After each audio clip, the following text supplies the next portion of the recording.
Hey, Wemberg World Entertainment, and we have some interesting news here regarding Ben Affleck's Batman movie.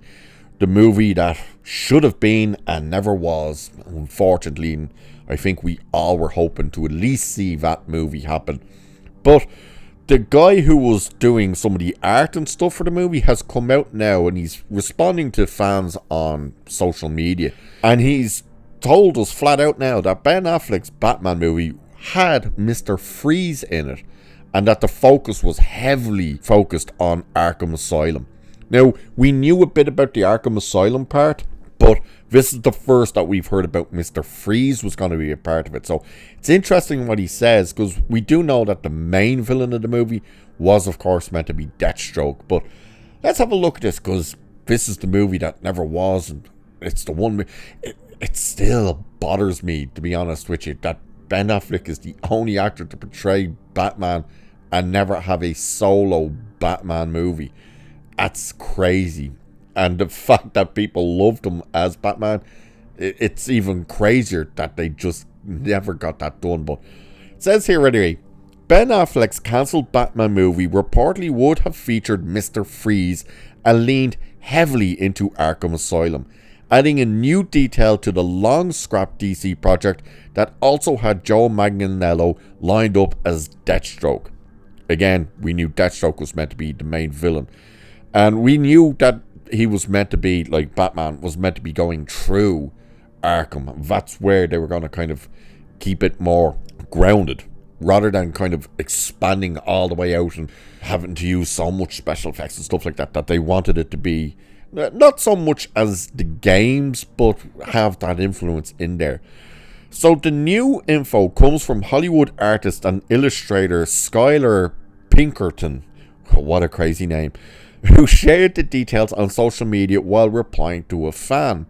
Pinkerton said he worked on previs material for the film and claimed the cancelled Batman movie included Mr. Freeze. He described Freeze as a small part in the story, but said the character was more than a cameo. Pinkerton also said the Mr. Freeze material was beautiful and haunting. He added that the movie was heavily tied to Arkham Asylum, with multiple villains set to appear. We also knew that part, that there was, but of course you had the chance, especially with it being in Arkham, to have some of the characters you've never seen before on the big screen, or any screen really, being introduced, which could have been cool. I do find it very interesting, the description that he's given for what Mr. Freeze would have been, being beautiful and haunting. So it's really curious as to what kind of way they would have gone. And of course, who would have played it? I do remember there was still rumblings and rumours that they were thinking of going back. And of course, this was going to happen with The Flash as well, that with all the incursion type of stuff, that they were hoping they could convince Schwarzenegger to come back.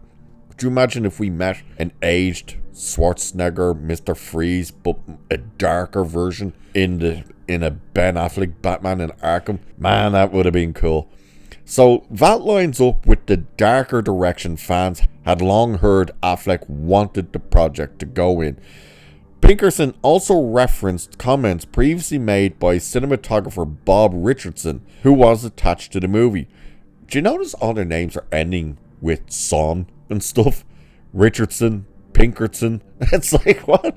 So back in 2019, Richardson said he wanted to shoot Batman with Affleck and confirmed there was a script, though he said it was not a script people loved at the time. He also said Affleck was continuing to rework it. We know that as well. That was inside Warner Brothers. Their argument was it was too dark. That's the issue they had with it. And then they wanted more of this and less of that and stuff like that. And that's where Affleck went, screw it, and start designing it to be set within Arkham. So Richardson explained that Affleck's take was heading into the insanity side of Batman. He said the story would have gone darker than past versions and focused more on who Batman was internally, including what parts of him were sane and what parts were not. He also said Affleck was moving into Arkham and into a place where everyone was bad. Those comments now sound even more in line with what Pinkerton is saying about Arkham Asylum and a larger villain presence. Joe Manganiello had already been linked to the movie as Deathstroke, which had been one of the best known details about Affleck's Batman plans. And of course, he was set up in Justice League. Actually, was he set up in BVS? Was Deathstroke at the end of BVS? I don't think he was, but he definitely was in Justice League. So, with the latest Mr. Freeze claim, it sounds like Affleck's film may have been shaping up as a villain-heavy psychological Batman story centered on Arkham Asylum, with Deathstroke as the main threat and other Gotham rogues showing up along the way. The movie never happened, but the latest comments offer another look at how different Affleck's Batman could have been from what ended up reaching the screen. So yeah, he very much wanted to go into the psyche of Batman and stuff like that, and obviously take it into Arkham and see all the rogues gallery jumping out at you and stuff like that, and have this much darker tone and stuff. But again, Warner Brothers and the people in charge at the time were like, no, you can't do that, it's too dark and it's too twisted, blah blah blah. And they were very much on the run of, oh no, we gotta be Marvel, we gotta be bright and hopeful and happy and laughy and jokey and shit like that. So they scrapped it ultimately, which I think was a massive mistake. I mean, out of everything that they looked at that made $1 billion, that movie probably would have been a guaranteed $1 billion. Like, if Aquaman was hitting $1 billion, I think Ben Affleck's Batman running through Arkham Asylum would have absolutely worked. And of course, what are we hearing now? That the Batman Part 2 may use elements of that stuff as well. Which, like, that's nothing special. Like, that's not Affleck's idea. Again, that was introduced in comics, then it was introduced in the Arkham games, and people have been kind of wanting to do bits and pieces of using Arkham within the movies for quite a while now. And it looks like we're going to get at least some of it in the Batman Part 2. But Ben Affleck's idea, I think, would have been very interesting to see the psyche of Batman, because that's what ultimately he was going for, was, well, he's saying which part is sane and which part isn't. So that's the question of, as we always point out, and it's even pointed out in the movies nowadays, Bruce Wayne is the mask. Batman isn't the mask.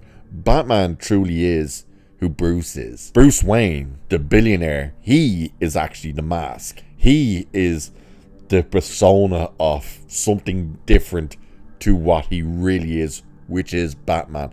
So to go into the psyche of that would have been interesting to see, like, is Batman the one that's actually sane, or is the Bruce Wayne element the one that's sane? Is either one of them sane, or are we just gone completely mad with the idea of having to be this Dark Knight that's fighting for justice and whatnot? I think it would have been a really interesting idea, and seeing a Mr. Freeze in that world would have been really interesting. Again, who would have played him? Would they have said, hey, let's see if we can get Arnie back to be Mr. Freeze? That could have been really cool, and it would have been very interesting to see that version and take of a Mr. Freeze. But what do you guys think? Would you have liked to have seen it? Do you think it's a disappointment we didn't get to see it? Let me know. And with that, I shall leave it there for this one. So do like, share, subscribe, and all that good stuff. Cheers, and I'll catch you in the next one.